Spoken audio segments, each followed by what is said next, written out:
ഇന്ന് day 10ൻ്റെ first റിവിഷനാണ്. ടോപ്പിക്കിലേക്ക് കിടക്കാം. ഇംഗ്ലീഷിൻ്റെ rule 9 ആണ് നോക്കാനുള്ളത്. രണ്ട് നൗൺസ് ഒരു വ്യക്തിയെ തന്നെയാണ് സൂചിപ്പിക്കുന്നത് എങ്കിൽ അതിന് സിംഗുലർ വെർബായിരിക്കും വരിക. അതേസമയം രണ്ട് നാമങ്ങൾ രണ്ട് വ്യക്തിയാണ് കാണിക്കുന്നത് എങ്കിൽ അതിന് പ്ലൂറൽ നൗണാണ് വരിക. ഉദാഹരണത്തിന് ദ പോയറ്റ് ആൻഡ് സിംഗർ എന്ന് പറയുമ്പോൾ അത് ഒരു വ്യക്തിയാണ് കാണിക്കുന്നത്. ഇനി അതെങ്ങനെ ഒരു വ്യക്തിയാണോ രണ്ട് വ്യക്തിയാണോ കാണിക്കുന്നതെന്ന് എങ്ങനെ മനസ്സിലാക്കാം? The singer and the poet രണ്ട് നൗണിൻ്റെ ഫ്രണ്ടിലും ദ എന്നുണ്ടെങ്കിൽ അത് രണ്ട് വ്യക്തികളെയാണ് സൂചിപ്പിക്കുന്നത്. അതേസമയം ദ സിംഗർ ആൻഡ് പോയറ്റ് എന്ന് മാത്രമാണ് ഉള്ളത് എങ്കിൽ ആദ്യത്തെ നൗണിൻ്റെ കൂടെ മാത്രമേ ദ ഉള്ളൂ. അപ്പോൾ അത് ഒരു വ്യക്തിയാണ് കാണിക്കുന്നതെന്ന് മനസ്സിലാക്കാം. അതുകൊണ്ട് അത് സിംഗുലർ വെർബായിരിക്കും വരിക. The singer and poet was dead. അതേസമയം the singer and the poet were dead. മനസ്സിലായി എന്ന് കരുതുന്നു. ഇതിൻ്റെ ഷോർട്ട് വീഡിയോ ഇട്ടിട്ടുണ്ട്. ഇനി ഫോറിൻ വേർഡ്സ് ആണ്. ഫോറിൻ വേർഡ്സ് അടുത്ത ക്ലാസ്സിലാണ് നമ്മൾ നോക്കുന്നത്. അടുത്തത് ഫ്രഞ്ച് റവല്യൂഷനാണ്. ഫ്രഞ്ച് വിപ്ലവത്തിന് പ്രധാന വർഷങ്ങളാണ് കൊടുത്തിരിക്കുന്നത്. ഇനി അതിൻ്റെ ഡീറ്റെയിൽസിലേക്ക് കിടക്കാം. ഡയമണ്ട് നെക്ലേസ് ആരോപണം ഏത് വിപ്ലവവുമായി ബന്ധപ്പെട്ടിരിക്കുന്നു? ഫ്രഞ്ച് വിപ്ലവമാണ്. ഫ്രാൻസിൽ ചക്രവർത്തിയായിരുന്ന ലൂയി 16ന്റെ ഭാര്യയായിരുന്നു മേരി അന്റോയിനറ്റ്. മേരി അന്റോയിനറ്റുമായിട്ട് ബന്ധപ്പെട്ടതാണ് ഡയമണ്ട് നെക്ലേസ് വിവാദം. ഇനി ഫ്രഞ്ച് വിപ്ലവത്തിലാണ് നെപ്പോളിയൻ വരുന്നത്. നെപ്പോളിയൻ്റെ അഭിപ്രായത്തിൽ ഫ്രഞ്ച് വിപ്ലവത്തിന് കാരണമായ സംഭവം ഈ ഡയമണ്ട് നെക്ലേസ് ആരോപണമാണ്.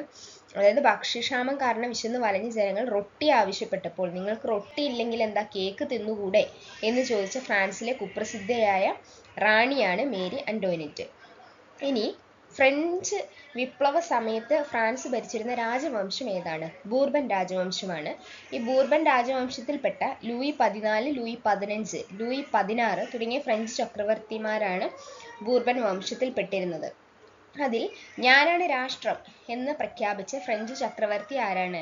ലൂയി 14 എനിക്ക് ശേഷം പ്രളയം എന്ന് പ്രഖ്യാപിച്ച ഫ്രഞ്ച് ചക്രവർത്തി ആരാണ്? പ്രളയം ലൂയി 15. പ്രളയം 15. ഞാനാണ് രാഷ്ട്രം എന്ന് പറഞ്ഞ ലൂയി 14. ഫ്രഞ്ച് വിപ്ലവ സമയത്തെ ഫ്രഞ്ച് ചക്രവർത്തി ലൂയി 16. ഫ്രഞ്ച് വിപ്ലവ സമയത്ത് കൊല്ലപ്പെട്ട ഫ്രഞ്ച് ചക്രവർത്തിയും ലൂയി 16 തന്നെയാണ്. ഇനി ഫ്രഞ്ച് വിപ്ലവ സമയത്ത് കൊല്ലപ്പെട്ട പ്രസിദ്ധ രസതന്ത്രജ്ഞനാണ് ലവോസിയ. കെമിസ്റ്റാണ് ലവോസിയ. ഇനി ഫ്രഞ്ച് വിപ്ലവ സമയത്തെ പ്രധാന തത്വചിന്തകരാണ് റൂസോ, വോൾട്ടയർ, മോണ്ടസ്ക്യൂ എന്നിവർ. ദൈവമില്ലെങ്കിൽ നമുക്ക് ദൈവത്തെ ഉണ്ടാക്കേണ്ടി വരും എന്ന് അഭിപ്രായപ്പെട്ടത് വോൾട്ടയർ ആണ്. പുരോഹിതത്തെ വിമർശിക്കുകയും പരിഹസിക്കുകയും ചെയ്ത എന്നാൽ യുക്തിചിന്തയെ പ്രോത്സാഹിപ്പിച്ച ഫ്രഞ്ച് ദർശകൻ ആരാണ്? വോൾട്ടയർ ആണ്. ഇനി നിയന്ത്രിത രാജവാഴ്ചയ്ക്കും ജനാധിപത്യത്തിനും റിപ്പബ്ലിക്കിനും വേണ്ടി നിലകൊണ്ട ഫ്രഞ്ച് ദർശകൻ ആരാണ്? മോണ്ടസ്ക്യൂ ആണ്. മനുഷ്യൻ സ്വതന്ത്രരാണ് ജനിക്കുന്നു, എന്നാൽ ഇന്നവൻ എല്ലായിടത്തും ചങ്ങലകളിലാണ്. ഇങ്ങനെ അഭിപ്രായപ്പെട്ടത് ആരാണ്? റൂസോയാണ്. ഈ ഫ്രഞ്ച് വിപ്ലവത്തിലെ പ്രവാചകൻ എന്നറിയപ്പെടുന്നത് ആരാണ്? റൂസോയാണ്. വളരെ പ്രസിദ്ധമായ സോഷ്യൽ കോൺട്രാക്ട് എന്ന കൃതി രചിച്ചത് ആരാണ്? റൂസോയാണ്. ഈ ബൂർബൻ രാജാക്കന്മാരുടെ ധൂർത്തും അനാവശ്യമായ യുദ്ധങ്ങളും അഴിമതിയും ഫ്രാൻസിനെ വലിയ കടക്കണിയിൽ കൊണ്ടെത്തിച്ചു. ഈ കടക്കണിയിൽ നിന്ന് രക്ഷ നേടാനുള്ള വഴി തേടിയാണ് 175 വർഷങ്ങൾക്ക് ശേഷം ഫ്രഞ്ച് പാർലമെന്റ് വീണ്ടും വിളിച്ചുകൂട്ടുന്നത്. ഈ കടുത്ത കടക്കണിയിൽ നിന്ന് രക്ഷപ്പെടുന്നതിന് ലൂയി 16 പാർലമെന്റ് വിളിച്ചുകൂട്ടി. എന്നാൽ മൂന്നാം എസ്റ്റേറ്റുമായി വാദപ്രതിവാദം പാർലമെന്റിൽ ഉണ്ടാവുന്നു. തുടർന്ന് ചക്രവർത്തി മൂന്നാം എസ്റ്റേറ്റുകാരെ പാർലമെന്റിൽ നിന്ന് പുറത്തിറക്കാനും ശിക്ഷിക്കാനും ശ്രമിച്ചു. എന്നാൽ അവർ തൊട്ടടുത്തുള്ള ടെന്നീസ് കോർട്ടിൽ ഒത്തുകൂടി ഫ്രാൻസിന് പുതിയൊരു ഭരണഘടന ഉണ്ടാകുന്നതുവരെ പിരിഞ്ഞു പോകില്ല എന്ന് ശപഥം ചെയ്തു. അതോടൊപ്പം തന്നെയാണ് ഫ്രാൻസിന്റെ ദേശീയ അസംബ്ലി എന്നും 1ഉം 2ഉം എസ്റ്റേറ്റിലുള്ളവർ തങ്ങളോടൊപ്പം ചേരാനും അവർ ആഹ്വാനം ചെയ്തു. അതുപ്രകാരം മറ്റ് എസ്റ്റേറ്റിലെ ചില അംഗങ്ങളും മൂന്നാം എസ്റ്റേറ്റിനോടൊപ്പം ചേർന്നു. അതോടെ മൂന്നാം എസ്റ്റേറ്റ് ഫ്രാൻസിലെ പ്രബലമായ ഒരു ശക്തിയായി മാറി.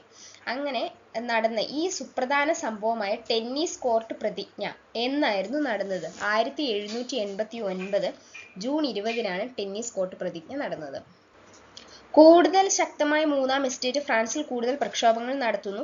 അത്തരത്തിലുള്ള പ്രക്ഷോഭമാണ് ബാസ്റ്റീൽ കോട്ട ആക്രമണം. ബൂർബൻ രാജവംശത്തിന്റെ പ്രതിരൂപമായിരുന്ന ബാസ്റ്റീൽ കോട്ട പ്രക്ഷോഭകാരികൾ ഇടിച്ചു നിരത്തി. ഈ ബാസ്റ്റീൽ കോട്ട ആക്രമണം നടന്നത് എന്നാണ്?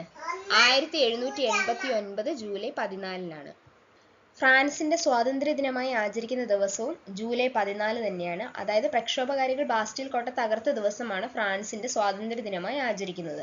ഇനി ഫ്രാൻസിന്റെ ദേശീയ അസംബ്ലി മനുഷ്യാവകാശ പ്രഖ്യാപനം നടത്തിയത് എന്നാണ്? 1789 ഓഗസ്റ്റ് 12 ഓഗസ്റ്റ് 12. ഇനി സ്വതന്ത്രനായി ജനിക്കുന്ന മനുഷ്യന് സമത്വത്തോടെ സ്വാതന്ത്ര്യത്തോടെ ജീവിക്കാനുള്ള അവകാശമുണ്ട് എന്നതാണ് ഈ പ്രഖ്യാപനത്തിന്റെ കാതൽ. ഈ ഫ്രാൻസിന്റെ ദേശീയ അസംബ്ലി തയ്യാറാക്കിയ ഈ പ്രഖ്യാപനം, അതായത് മനുഷ്യാവകാശ പ്രഖ്യാപനം, റൂസോയുടെ ദർശനമാണ്.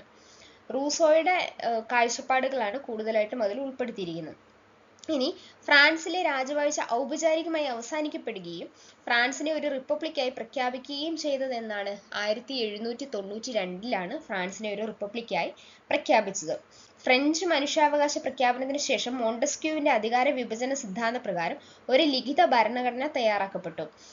ഇതനുസരിച്ച് ഫ്രാൻസിലെ നിയന്ത്രിത രാജവാഴ്ചയും ലെജിസ്ലേറ്റീവ് അസംബ്ലിയും വിഭാവനം ചെയ്യപ്പെട്ടു. ഇതിൽ മോണ്ടസ്ക്യൂവിന്റെ അഭിപ്രായ പ്രകാരമാണ് അധികാര വിഭജനം, രാജവാഴ്ചയും ലെജിസ്ലേറ്റീവ് അസംബ്ലിയും എന്ന് അത് സെപ്പറേറ്റ് ആക്കണമെന്ന് പറഞ്ഞത്. ഇനി ഫ്രഞ്ച് ലെജിസ്ലേറ്റീവ് അസംബ്ലിയിലെ വളരെ പ്രബലമായ വിഭാഗങ്ങളായിരുന്നു ജക്കോബിയനുകളും ജിറോണ്ടിസ്റ്റുകളും. അതിൽ വളരെ തീവ്രമായ വിഭാഗമായിരുന്നു ജക്കോബിയൻ. അസംബ്ലിയിൽ കൂടുതൽ മേധാവിത്വം അവർക്കായിരുന്നു ഉണ്ടായിരുന്നത്. പിന്നീട് അവരുടെ താല്പര്യപ്രകാരമാണ് ഫ്രാൻസിൽ രാജവാഴ്ച അവസാനിപ്പിച്ചുകൊണ്ട് റിപ്പബ്ലിക്കൻ ഭരണം സ്ഥാപിക്കപ്പെടുന്നത്. അങ്ങനെ ലെജിസ്ലേറ്റീവ് അസംബ്ലിക്ക് പകരം നാഷണൽ അസംബ്ലി എന്ന് വിളിക്കപ്പെടുന്നു. പുതിയ അസംബ്ലിക്ക് രൂപം കൊടുത്തുകൊണ്ടാണ് റിപ്പബ്ലിക്കൻ ഭരണം ജാക്കോബിനികൾ സാധ്യമാക്കുന്നത്. തുടർന്ന് ജിറോണ്ടിസ്റ്റുകളുടെ എതിർപ്പിനെ വകവയ്ക്കാതെ ഫ്രഞ്ച് ചക്രവർത്തി ലൂയി 16 രാജ്യദ്രോഹ കുറ്റം ചുമത്തി അവർ വധിച്ചു. അപ്പം ജക്കോബിയൻകാരാണ് ഈ ഫ്രഞ്ചിലെ രാജവാഴ്ചയ്ക്ക് ശേഷം ആദ്യമായിട്ടൊരു റിപ്പബ്ലിക്കൻ ഭരണം വരുന്നതും ജക്കോബിയനാണ് വരുന്നത്. അവര് ആണ് ലെജിസ്ലേറ്റീവ് അസംബ്ലിന്റെ പേര് മാറ്റി നാഷണൽ അസംബ്ലി എന്നാക്കി. അവരെ ലൂയി 16 രാജ്യദ്രോഹ കുറ്റം ചുമത്തി വധിച്ചു. എന്നാൽ ഇതിനെ എതിർത്തുകൊണ്ട് ഒരു കൂട്ടം ആൾക്കാരുണ്ടായിരുന്നു. അതാണ് ജിറോണ്ടിസ്റ്റുകളിൽപ്പെട്ടവര്. ഫ്രഞ്ച് വിപ്ലവത്തിലെ പ്രധാന സംഭവമാണ് ഭീകരവാഴ്ച എന്ന് പറയുന്നത്. 1792 ശേഷം, അതായത് 1792 ഫ്രാൻസിനെ ഔദ്യോഗികമായി ഒരു റിപ്പബ്ലിക്കായി പ്രഖ്യാപിക്കുന്നത്. അതിനുശേഷം ഫ്രാൻസിൽ ആധിപത്യം വന്നത് ജാക്കോബീനുകളാണെന്ന് പറഞ്ഞു. അവരാണ് നാഷണൽ കൺവെൻഷൻ എന്ന പേരിൽ ഫ്രാൻസിനെ നാഷണൽ അസംബ്ലി കൊണ്ടുവന്നത്.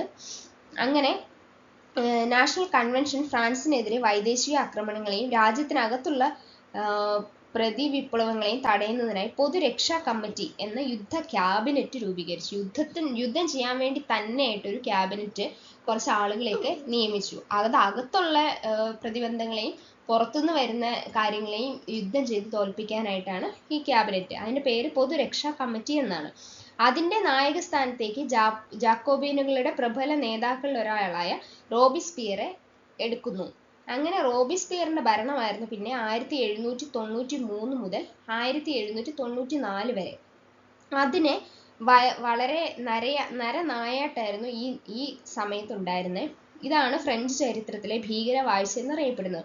ഒടുവിൽ പൊറുതിമുട്ടിയ ജനങ്ങൾ ജാക്കോബീനുകൾക്കെതിരെ സംഘടിക്കുകയും അവരെ അടിച്ചമർത്തുകയും ചെയ്തു. ഇത് തെർമിഡോർ റിയാക്ഷൻ എന്ന് പറയുന്നു.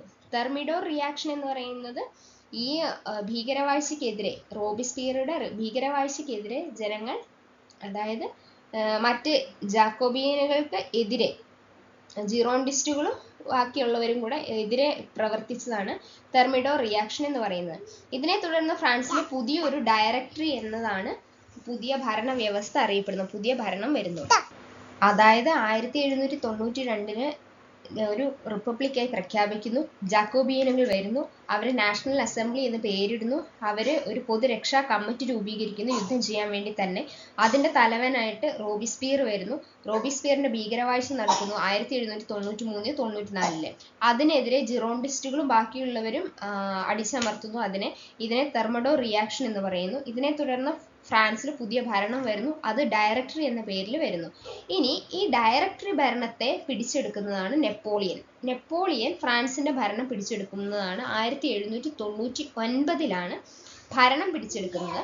നെപ്പോളിയൻ ഫ്രാൻസിന്റെ ചക്രവർത്തിയാകുന്നത് 1804 1799 നെപ്പോളിയൻ ഭരണം പിടിച്ചെടുക്കുന്നു. ഫ്രഞ്ച് വിപ്ലവത്തിന്റെ ശിശു എന്നാണ് നെപ്പോളിയൻ അറിയപ്പെടുന്നത്. പിന്നെ ഞാനാണ് വിപ്ലവം എന്ന് പ്രഖ്യാപിച്ച ഫ്രഞ്ച് ചക്രവർത്തിയും നെപ്പോളിയനാണ്. എനിക്ക് നല്ല അമ്മമാരെ തരൂ, ഞാൻ നിങ്ങൾക്ക് നല്ല രാഷ്ട്രം തരാമെന്ന് പറഞ്ഞത് നെപ്പോളിയനാണ്. ഫ്രാൻസിന്റെ അധികാരം പിടിച്ചെടുത്ത നെപ്പോളിയൻ സാമ്പത്തിക തലത്തിൽ ബ്രിട്ടനെ നേരിടാൻ സ്വീകരിച്ച പദ്ധതിയാണ് കോണ്ടിനെന്റൽ പദ്ധതി. സാമ്പത്തിക തലത്തിൽ ബ്രിട്ടനെ നേരിടാൻ ഇങ്ങനെ നേരിടുന്നതിന്റെ ഭാഗമായിട്ടാണ് ധാരാളം യുദ്ധങ്ങളിൽ നെപ്പോളിയൻ ഏർപ്പെടുന്നു. നെപ്പോളിയൻ പരാജയപ്പെട്ട പ്രസിദ്ധമായ യുദ്ധമാണ് ട്രഫാൾഗർ യുദ്ധം. 1805 ഈ ട്രഫാൾഗർ യുദ്ധത്തിൽ ബ്രിട്ടീഷ് ജനറലായ നെൽസൺ ആണ് നെപ്പോളിയനെ പരാജയപ്പെടുത്തുന്നത്. 1805 ട്രഫാൾഗർ യുദ്ധം നെൽസൺ നെപ്പോളിയനെ പരാജയപ്പെടുത്തുന്നു. ഇനി വാട്ടർലൂ യുദ്ധമുണ്ട്. അത് നടന്നത് 1815 വാട്ടർലൂ യുദ്ധത്തിൽ നെപ്പോളിയനെ പരാജയപ്പെടുത്തുന്നത് ആർതർ വെല്ലസ്ലിയാണ്. പഴശ്ശിയുദ്ധത്തിൽ പഴശ്ശിയെ പരാജയപ്പെടുത്തിയ ബ്രിട്ടീഷ് ജനറലാണ് ആർതർ വെല്ലസ്ലി. ഈ വാട്ടർലൂ യുദ്ധത്തിൽ നെപ്പോളിയൻ പരാജയപ്പെട്ട ശേഷം ഈ വാട്ടർലൂ യുദ്ധത്തിൽ ബ്രിട്ടീഷുകാർ നെപ്പോളിയനെ പരാജയപ്പെടുത്തിയ ശേഷം എങ്ങോട്ടാണ് നാട് കടത്തിയത്? നെപ്പോളിയനെ ബ്രിട്ടീഷുകാർ സെന്റ് ഹെലന ദ്വീപിലേക്കാണ് നാട് കടത്തിയത്. 1821 നെപ്പോളിയൻ മരണപ്പെടുന്നു. നെപ്പോളിയന്റെ ഭരണകാലത്താണ് ബാങ്ക് ഓഫ് ഫ്രാൻസ് സ്ഥാപിക്കുന്നു. പൊതുകടം കുറയ്ക്കുന്നതിന് സിങ്കിങ് ഫണ്ട്, അതൊരു പ്രധാന ഇതാണ്. സിങ്കിങ് ഫണ്ട് എന്ന സംഭവം കൊണ്ടുവരുന്നത് നെപ്പോളിയനാണ്. ഫ്രഞ്ച് വിപ്ലവവുമായിട്ടാണ് ബന്ധപ്പെട്ടിരിക്കുന്നത്, അതും ചോദിച്ചിട്ടുണ്ട്. Bank of France. പിന്നീട് പുരോഹിതന്മാരെ നിയന്ത്രിക്കുകയും ഫ്യൂഡലിസത്തെ ഇല്ലായ്മ ചെയ്യുകയും ചെയ്തതും നെപ്പോളിയൻ തന്നെയാണ്. ഇനി നെപ്പോളിയന്റെ ഏറ്റവും വലിയ സംഭാവന എന്ന് പറയുന്ന ഒരു പൊതു നിയമ പുസ്തകം എന്ന് പറയുന്ന ഒരു പുസ്തകം ഉണ്ടാക്കുന്നു. അതായത് സാധാരണക്കാർക്ക് പോലും വായിച്ച് മനസ്സിലാക്കാൻ സാധിക്കുന്ന ഒരു ഭരണഘടന ഫ്രാൻസിന് സമ്മാനിച്ചു എന്നാണ് നെപ്പോളിയന്റെ ഏറ്റവും വലിയ സംഭാവന. അതാണ് പൊതു നിയമ പുസ്തകം. ചരിത്രകാരന്മാർ നെപ്പോളിയനെ ഫ്രാൻസിന്റെ ജസ്റ്റീനിയൻ എന്നാണ് വിളിക്കുന്നത്. ഫ്രാൻസ് തുമ്മിയാൽ യൂറോപ്പിന് ജലദോഷം പിടിക്കുമെന്ന് അഭിപ്രായപ്പെട്ട ആസ്ട്രിയൻ ഭരണാധികാരി ആരാണ്? മെറ്റേർണിക് ആണ്. യൂറോപ്പിൽ ഫ്രാൻസിനായുള്ള രാഷ്ട്രീയവും സാമ്പത്തികവുമായ പ്രാധാന്യമാണ് ഇത് പറയുന്നത്. അതുപോലെ തന്നെ ഫ്രഞ്ച് വിപ്ലവത്തിൽ ആവേശം മൂത്ത് ജക്കോബിയൻ ക്ലബിൽ അംഗമായ ഇന്ത്യൻ ഭരണാധികാരി ആരാണ്? ടിപ്പു സുൽത്താനാണ്. ഇതിനോടനുബന്ധിച്ച് ശ്രീരംഗപട്ടണത്ത് സ്വാതന്ത്ര്യത്തിന്റെ വൃക്ഷം സ്ഥാപിച്ചു. ഇത്രയൊക്കെയാണ് പ്രധാനപ്പെട്ട ഫ്രഞ്ച് വിപ്ലവവുമായിട്ട് പഠിക്കാനുള്ളത്. ഇതിനുശേഷം നമ്മൾ അടുത്ത റിവിഷൻ നടക്കുമ്പോൾ ഈ ഫ്രഞ്ച് റവല്യൂഷനുമായി ബന്ധപ്പെട്ട് +2 NCERT ടോപ്പിക് ഉണ്ട്. അപ്പോൾ അതും കൂടെ റെഫർ ചെയ്തിട്ട് അടുത്ത റിവിഷനിൽ അതും കൂടെ ആഡ് ചെയ്യാം. കറണ്ട് അഫയേഴ്സിൽ എടുത്ത ടോപ്പിക്ക് കേരള അവാർഡ്സ് ആണ്. അവാർഡ് കേരള പുരസ്കാരം. അതിനകത്ത് അവാർഡ് സമിതി അംഗങ്ങൾ 3 പേരായിരുന്നു. 1 Adoor Gopalakrishnan, 2 K Jayakumar, 3 doctor B Iqbal. Adoor Gopalakrishnan, K Jayakumar, doctor B Iqbal. ഇനി ആദ്യത്തെ പുരസ്കാരം കേരള ജ്യോതിയാണ്. കേരള ജ്യോതി പുരസ്കാരം കിട്ടിയത് MK സാനുവിനാണ്. ഓർത്തിരിക്കാൻ ജ്യോതിസാണ്, ജ്യോതി SANU സാണ്, ജ്യോതിസാണ്. MK സാനു. മനസ്സിലായി എന്ന് വിചാരിക്കുന്നു. രണ്ടാമത്തെ കേരള പ്രഭാ പുരസ്കാരമാണ്. പ്രഭയിൽ തന്നെ ഭാ ഉണ്ട്, ഭുവനേശ്വരി. പിന്നെ S സോമനാഥുമാണ്. കേരള പ്രഭാ പുരസ്കാരം 2 പേർക്കാണ്, S സോമനാഥും ഭുവനേശ്വരി. മൂന്നാമത്തെ കേരള ശ്രീ വിഭാഗത്തിൽ 1 വിമല മേനോൻ, കലാമണ്ഡലം വിമല മേനോനാണ്. മോഹിനിയാട്ടം നർത്തകിയാണ്, കലാമണ്ഡലം ടീച്ചറാണ്. ട്രിവാൻഡ്രം നാട്യ അക്കാദമി തുടങ്ങിയത് ഇവരാണ്. കലാമണ്ഡലം വിമല മേനോൻ. രണ്ടാമത് നാരായണ ഭട്ടതിരിയാണ്. കാലിഗ്രാഫിയുമായി ബന്ധപ്പെട്ടതാണ് നാരായണ ഭട്ടതിരി. മൂന്നാമത്തത് TK ജയകുമാറാണ്, ആരോഗ്യ മേഖലയാണ്.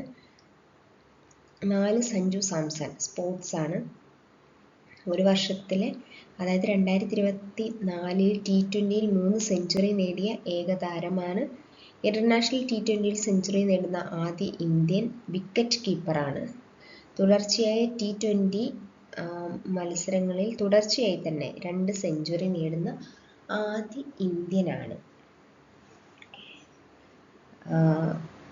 ഒരു വർഷത്തിൽ T20യിൽ 3 സെഞ്ചുറി നേടുന്ന ഏകതാരം, അതുപോലെ തന്നെ T20യിൽ സെഞ്ചുറി നേടുന്ന ആദ്യത്തെ വിക്കറ്റ് കീപ്പർ, T20യിൽ തുടർച്ചയായി 2 സെഞ്ചുറി നേടുന്ന ആദ്യ ഇന്ത്യൻ താരം. 5ാമത്തെ കേരളശ്രീ കിട്ടിയ ആള് ഷൈജ ബേബിയാണ്. ആശാ വർക്കറാണ് ഷൈജ ബേബി. 6ാമത്തെ VK മാത്യൂസ് ആണ്, വ്യവസായം. അപ്പം ഇത്രയും പേരാണ് കേരളശ്രീ കിട്ടിയ 6 പേരാണ്. കേരള പ്രഭ കിട്ടിയത് 2 പേര്.